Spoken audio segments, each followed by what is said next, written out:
Hello everyone, today we're going to be ranking things that will improve your social skills from D tier to S tier. Starting off with expressing your opinions clearly and confidently. I'm going to put this in B tier because not always agreeing with people, not always being the yes man, being able to give your own personal opinion, being able to give your own value to the conversation is a very useful skill, especially during meetings with random people and even more so with close friends because most close friendships are actually built off of having different opinions on different things, but being able to express them comfortably. So for that reason, being able to perform the skill, I'll put this in B tier. Next up, we've got follow-up questions. I'm going to put this personally at S tier because it shows that you have an interest in that person and it's very good. So if he said something about his weekend, you're like, okay, so you were cooking, you had a barbecue, what were you cooking? Oh, you cooked sausages. What type of bread did you use? What type of sauce? Keep asking questions, Obviously, don't take it too far. Don't be that guy who says, like, oh, bro, where did you buy your barbecue sauce from? Whatever. Just don't be weird with it. But ask follow-up questions. Be interested in other people. Next up, we've got asking more than you tell. So pretty much the same thing as follow-up questions. I'm going to put it in S tier. Same concept. Just ask questions, but don't be too weird with it. Ask relevant questions to the conversation and try and make them talk more than you speak. Next up, we've got what makes them interesting, I believe it says. I'm going to put this as well in A tier because building off the other things, there's this famous quote from, I believe it was Winston Churchill or something, where he says that he had a meeting with someone and during that meeting, he felt that the person that he was meeting with was the smartest person on the planet. But the next day he had a meeting with a different person, and in that meeting he felt like he was the smartest person in the planet. So obviously everyone wants to feel like they're the smartest person, they're the best person. Once you realize that, you pretty much give up and stop trying to make yourself seem so interesting. And you realize, like, if everyone wants that, then you may as well just play the game. Either you play the game to win or you don't play the game and quit. So once you accept that fact, do what you want with it. But for that reason, I'm going to put in A tier. Next up, I've got memorizing questions, memorizing social whatever habits. I'm going to put this in D tier because, bro, you do not want to come off as a Dexter robot. Don't memorize things, just be natural and be confident. And usually the first thing that comes to your mind sometimes is not always the best thing. So just be natural, think about what you want to say, and learn from other people. Maybe you know a guy or a woman or someone that is really good at talking to people. Just observe for some time. Observe them. Be like, okay, what makes them so good at talking to people? Maybe they take pauses. Maybe they look people in the eye. And just learn from them and build off of that. Next up, I've got posture. So this might be a weird one for you guys, but personally, I'm going to put it in A tier. A tier, actually, not B tier. Because standing up straight will make you feel and look more confident. So obviously the first half of that equation is having the right posture will make you speak slower, make you breathe better, and just make it easier to make eye contact and so on and so forth. But on the other side of the equation, standing up straight will make you seem more confident, will make you seem more dominant, will make you seem more assertive, especially in your opinions. So people will just perceive you as having better social skills. You can literally take nothing from this whole video except fixing your posture, and people will be like, yo bro, like you're speaking pretty good. What happened? What'd you do?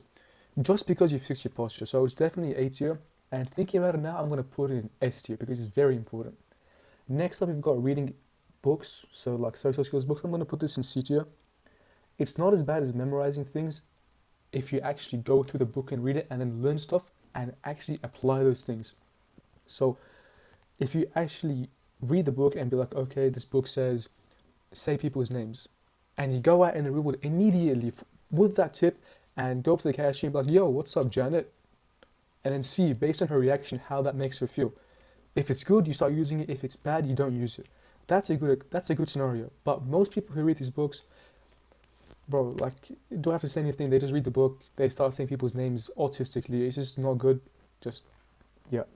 The best thing you can do for social skills is gonna come up later in this video, down the end. So just wait for that. Next up is reducing your phone usage. I'm gonna put this in C tier probably because in public, Sometimes you gotta use your phone, so you can't really apply this rule always. But generally, if you're in an active conversation with someone, never use your phone unless someone's calling you, or unless, like, obviously your parents, your family members, your partner's calling you. But generally, you shouldn't just be scrolling on your phone talking to someone. That's just gonna make you come off as weird, bro. Like, don't do that, please. Next up, we've got be comfortable with silence. So I'm actually gonna build off of this one and say be comfortable with uncomfortable scenarios during conversations, because particularly during silence, you may just be stuck in your head and be like, bro, it's so awkward. But trust me, that same guy that you're talking to is also feeling awkward. So once you realize that, you're like, okay, he's feeling awkward. I may as well be the guy who's like, I'm comfortable. I'm not awkward. I'm not nervous. I don't care. We can just be silent the whole day long. We can not speak for the whole day. I'm so calm. Be that guy who thrives in these uncomfortable social scenarios, and you will automatically improve your social skills, because you realize that these uncomfortable scenarios where you have to have hard conversations, where you have to have difficult conversations, they come up every now and then. So if you can thrive in those scenarios, in day-to-day life, you will be so good at speaking to people. So yeah, generally, if you feel like you're uncomfortable, then the other guy is definitely uncomfortable. So feel comfortable. Next up, we've got slowing down. I'm gonna put this in A tier, because slowing down usually will make you, it's gonna improve your social skills, but sometimes you can't really apply this rule. During public speaking, during speeches, during important conversations, slow down, take your time, take a deep breath. But if you're with your friends and you're speaking, then it doesn't really matter that much. However, if you're meeting someone for the first time, if you speak to them, if you want to make a good impression, just slow down. It'll make you come off as more confident, as more assertive, as more dominant. And yeah, it's a very good skill to have. Next up, I've got smiling. I'm going to put this in B tier, because sometimes smiling is not the right thing to do. You know, you might be talking to your boss and you're just smiling. He might just be like, okay, why is this guy smiling? You know, he's trying too hard to impress me. So it should come off as natural. If you see the other guy smiling, then you should automatically smile, in my opinion. And it shouldn't be like a fake smile. It should be those one where I believe your eye creases or something. And naturally, like, if you see someone smile, you shouldn't need to force it. So you should be smiling as well. But yeah, be the guy who laughs at most people's jokes. If you genuinely don't find it funny, then don't laugh. But smile. Be someone that people like to be around, and stuff like that. Next up, I've got setting boundaries. I'm going to put this in A tier. It's a very important skill to have, particularly because after you graduate high school, people that you meet in day-to-day life are not going to be your friends. You know, like, you may meet a lot of people, but it's not the same as being in school. So you have to realize that your colleague isn't exactly your friend, bro. You work with that guy, you don't live with that guy anymore. So setting healthy boundaries, being like, okay, I don't want to come out with you because such and such and such, or whatever, or don't speak to me in that way. It's a good way to show people that you're confident in yourself, you have good social skills, and they will respect you so much more for setting those boundaries. And it's a good skill to have, bro. Next up, we've got speaking to one person for every single day for the rest of your life. I'm gonna put this straight away in S tier, in the top of the S tier. This is the best skill that you can. This is the best habit you can have to develop your social skills. Because if you can speak to one random person every single day, if you can make a conversation with a guy at the gym, with a guy at the grocery store, with a guy at the bus stop, bro, you can learn to connect with anyone and everyone, and that's such a crucial skill to have. So once you put yourself in those weird, uncomfortable positions of speaking to random people, you will find that your social skills will literally propel up. They will skyrocket up. They will become so good. And it's a very hard skill to develop, especially at the beginning. You might feel it's weird and you might feel awkward. You might not be getting the results that you want to get. But trust me, bro, just push through. Just keep talking to people. It can literally be the same people. Just build connection with random people. And eventually you will wake up one day and you'll be like, damn, I got some really good social skills. And for that reason, I put it in the highest rank. This should be like over here, bro. Next up, I've got how do I become interesting? Bro, this is, if this is here, this should be all the way there. This is the worst thing you can ever think about becoming, because if you want to be perceived as interesting, then you've lost the game already. Okay, people will not find you interesting. People will not want to be around you. People will just dislike you just because you want to be seen as interesting. Usually, bro, being interesting comes from just doing what you are meant to do, doing the right things, and just being normal. Like, don't be that guy who's like, yeah, mate, last weekend, went to the pub, went to the clubs, just don't be that guy, bro. Be normal.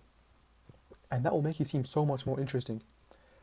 And going back to the A tier one and these ones, make the other person feel interesting. That's a very important thing to have because everyone wants to feel interesting. And even you may not accept it, you may not acknowledge it, but trust me, deep down, you want to feel interesting. And know that everyone around you, everyone wants to feel interesting as well. Once you realize that and you're like, okay, I accept that everyone wants to feel interesting, so I may as well just forget about making me feel interesting and just focus on making other people feel interesting in the hopes that eventually I will become interesting. Because trust me, if everyone around you feels good, if everyone around you feels happy to be around you, you will be more interesting. And that wraps up my tier ranking for things that will improve your social skills. If you're not already subscribed, please do so. And please comment down below if you want to see another video like this. And thank you very much. Until next time.